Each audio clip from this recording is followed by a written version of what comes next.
Vamos lá, meus alunos, fazer aquela correção ali da atividade da quarta aula que fala sobre os modelos atômicos. É uma atividade de uma aula mais teórica, né? Menos prática, mais importante. Então, olha só, essa questão aqui, para vocês terem uma noção, essa é uma questão...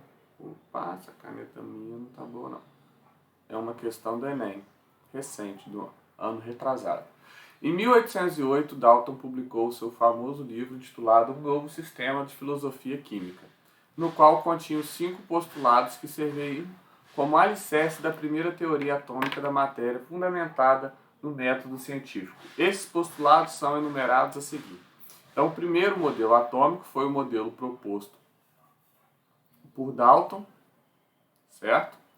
E postulado, o que quer dizer postulado? São as ideias que ele teve sobre o átomo, como ele achava que os átomos eram, né? Então vamos ver quais foram as 5 principais características que Dalton deu para o átomo. A matéria é constituída de átomos indivisíveis. Para ele, a matéria era indivisível, ou seja, a matéria não, desculpem, os átomos não poderiam ser divididos. Para ele, isso é verdade, só que a gente sabe que hoje isso não é verdadeiro mais, certo? Todos os átomos de um dado elemento químico são idênticos em massa e todas as outras propriedades. Dalton também falou isso, mas isso também não é verdade mais. Por quê? Eu posso ter átomos do mesmo elemento químico, átomos de hidrogênio, por exemplo, que têm massa diferente, certo? Então não quer dizer que são do mesmo elemento, que são exatamente iguais. A gente vai ver que para ser do mesmo elemento, a única coisa que precisa ter em comum é a quantidade de prótons. Ele pode ter a mesma quantidade de prótons, vai ser do mesmo elemento. Mas se outras partículas mudarem de quantidade, átomos do mesmo elemento terão diferença sim. Diferentes elementos químicos têm diferentes tipos de átomo. Em particular, seus átomos têm diferentes massas. Dalton falou isso, mas já está comprovado também que isso não vale até hoje. Por quê? Porque eu posso ter átomos de elementos químicos diferentes que tenham a mesma massa. Ou seja, átomos do mesmo elemento podem ser diferentes e átomos de elementos diferentes podem ter algo em comum, certo? Os átomos são indestrutíveis e nas reações químicas mantêm as suas identidades. Olha lá. 5. Átomos de elementos combinam com átomos de outros elementos em proporções de números inteiros para formar pequenos compostos. Isso aqui, ó, é válido até hoje. Os átomos são indestrutíveis, a gente já tem um sinal ali de que está errado, né? E nas reações químicas mantém as suas identidades. Nas reações químicas formam as novas substâncias, então não tem como eles se manterem a mesma coisa, tá? Após o modelo de Dalton, outros modelos baseados em outros dados experimentais evidenciaram, entre outras coisas, a natureza elétrica da matéria, a composição e organização do átomo e a quantização da energia do modelo atômico. Com base no modelo atual que descreve o átomo, qual dos postulados de Dalton ainda é considerado correto? Então, tudo isso daqui está relacionado com o modelo de Dalton. Ele deu todas essas características aos átomos, né? Mas qual que até hoje é considerado correto, né? O número 5 aqui, ó. Todos os outros, ele errou. Poxa, professor, mas se ele errou, por que é importante a gente estudar isso? Porque a gente vê que a ciência nem sempre ela está certa. Ela vai investigando. O que é o método científico? É um método que você tem de fazer ciência, de você investigar as coisas e ver se a sua hipótese, aquilo que você pensou no início, está certo ou está errado, certo? Pode servir para um momento, mas outras descobertas que foram feitas depois, como foi dito aqui, ó, a natureza elétrica da matéria, a organização do átomo, a quantização de energia. Então isso aprimorou o modelo de Dalton. Mas ele foi o primeiro. Se ele não tivesse começado, talvez muitos não teriam descoberto nada depois dele, certo? Então, a ciência está sempre em evolução. Por isso que é importante a gente falar dos modelos atômicos. Vamos lá. Os modelos atômicos se sucederam pois novas descobertas eram feitas e cada vez mais se entendia sobre os átomos e as propriedades da matéria. É o que eu falei com vocês, né? Escreva qual foi o principal aprimoramento sobre o átomo feito por Thomson em comparação com o modelo de Dalton, que já existia e não era ideal para explicar alguns fenômenos. O que aconteceu? O modelo de Dalton, ele era conhecido como o da bola de bilhar. Por que da bola de bilhar? Porque ele diz que todos os átomos eram esferas maciças e indivisíveis. O que quer dizer isso? Igual a bola de sinuca, né? Não pode ser quebrado e nada mais. Não tem como ser dividido. Só que ele não explicou nada sobre a natureza elétrica da matéria, porque já era conhecido algumas substâncias, alguns materiais que tinham carga elétrica, né? E como toda matéria é formada de átomo, Dalton não abordou nada sobre a natureza elétrica da matéria. Não falou nada porque que alguns têm e outros não, carga.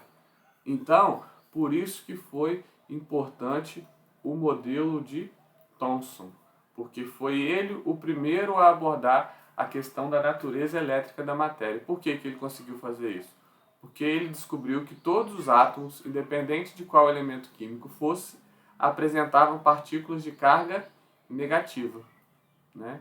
E essas partículas de carga negativa, dentro de um átomo, a gente continua tendo a ideia de o átomo como uma esfera, né? Para Dalton ele era o quê? O átomo era uma massa positiva e dentro dele tinha vários elétrons de carga negativa. Ou seja, a carga positiva era anulada pela carga negativa. Só que haviam formas de desequilibrar isso e alguns materiais apresentarem eletricidade. Então, qual é o principal aprimoramento do modelo de Thomson em relação ao Dalton? O modelo de Thomson foi capaz de explicar algumas coisas sobre a natureza elétrica da matéria, certo? O modelo de Dalton foi o primeiro, ficou conhecido como pudim de passas, e o modelo de Thomson, de Dalton como bola de bilhar, e o de Thomson como pudim de passas. Por que essa ideia de pudim de passas? Como se os elétrons fossem umas passas ali dentro de um pudim. É só uma analogia, né? Estou acostumando ainda com esse novo computador aqui. O átomo, na visão de Thomson, é constituído de Thomson, segundo o modelo atômico, fala sempre das cargas positivas e cargas negativas, não é isso? Níveis e subníveis de energia, a gente nem chegou a falar ainda, isso está relacionado com o modelo de Bohr. Núcleo e eletrosfera, a gente ainda não comentou também, você assistiu na aula, está relacionado com o modelo de Rutherford. Orbitais é o modelo atômico atual. Grandes espaços vazios também está relacionado com o modelo de Rutherford, onde a gente tem um núcleo e a eletrosfera, onde a maior parte dela não tem nada, ou seja, espaço vazio. Thomson foi o primeiro a falar que dentro de um átomo a gente apresentava as cargas positivas e cargas negativas. Então essa é a principal característica do modelo atômico dele. Verdadeiro ou falso? Já sobre o modelo de Rutherford. Como que é descrito o modelo de Rutherford? Imaginando que a gente tem um átomo, né? No modelo de Rutherford, nossa, a letra está uma maravilha. A gente tem no centro de um átomo o que a gente chama de núcleo, não é isso? E em volta desse núcleo, a maior parte do átomo, que é o que a gente chama de eletrosfera, né? Porque no núcleo a gente sabe que é onde ficam os prótons e os nêutrons, e na eletrosfera ficam os elétrons. Mas a maior parte da eletrosfera não tem nada. Onde tem os elétrons, né? E a eletrosfera, em comparação com o núcleo, ela é infinitamente maior. Então vamos lá, o modelo atômico de Rutherford sugere que o átomo apresenta o aspecto de um sistema planetário. Verdadeiro. O centro, aqui o núcleo, né, do sistema planetário é o Sol, e os elétrons girando em torno do núcleo, o que os planetas fazem em relação ao Sol. O modelo atômico de Rutherford ficou conhecido como modelo de pudim de ameixa ou pudim de passas. Isso foi o modelo atômico de Thomson, não de Rutherford. Os elétrons giram em torno do núcleo, formado por prótons e nêutrons, de forma semelhante aos planetas que giram em volta do Sol. Correto também, né? Foi o que a gente falou lá no primeiro caso lá. O modelo atômico de Rutherford é também conhecido como modelo atômico de Rutherford-Bohr. Eu vou colocar isso aqui como falso. Apesar de alguns chamarem isso, né? Não é o modelo atômico de Rutherford que é conhecido como de Rutherford-Bohr. É o de Bohr que é conhecido como de Rutherford-Bohr. Porque o de Rutherford veio primeiro e o de Bohr veio depois. Só que o de Bohr é só um aprimoramento em relação ao modelo atômico de Rutherford. Mas quando o modelo de Rutherford foi proposto, não existia ainda o modelo atômico de Bohr. Bohr foi aluno de Rutherford. Certo? E aí, ó, para finalizar, a mais fácilzinha aqui de todas, ó, associar quais foram as afirmações de cada um em relação ao átomo. Primeiro modelo atômico, o modelo de Dalton, né? O átomo é uma esfera maciça. Na ideia dele, o átomo não poderia ser dividido de forma alguma. Não é isso? O modelo ficou conhecido como bola de bilhar.